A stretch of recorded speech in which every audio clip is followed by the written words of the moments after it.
আজকে আমি দেখাবো কিভাবে কালো জিরা ভুনা করে। এটা হচ্ছে আমার মায়ের সিগনেচার রেসিপি।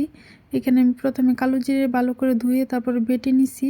তারপরে এখানে আমি প্যানের মধ্যে পেঁয়াজ দিয়ে দিছি। পেঁয়াজের পরিমাণটা বেশি দিতে হবে। আমি এখানে যতটুকু কালো জিরে নিছি এর থেকে 2 ডাবল পেঁয়াজ রসুন দিতে হবে। যত পেঁয়াজ রসুন দিবেন তত এই ভুনাটা মজা হবে। আর এই রেসিপিটা আমার আম্মার থেকে শিখা।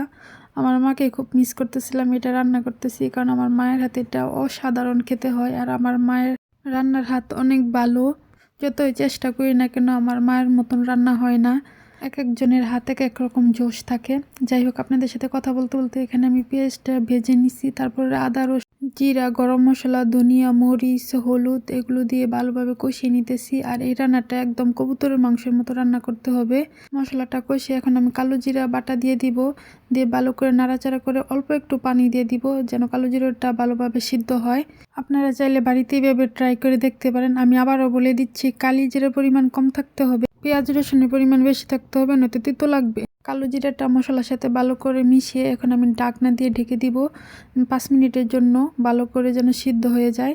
এই তো 5 মিনিট পর আমি ঢাকনা খুলে দেখি আমার কালো জিরা বোনা হয়ে গেছে। এখন আমি আরেকটু নাড়াচাড়া করে উঠিয়ে নিব। আর খেয়াল রাখতে হবে কালো জিরা যেন নিচে না লেগে যায়, লেগে গেলে কিন্তু তিতা লাগবে।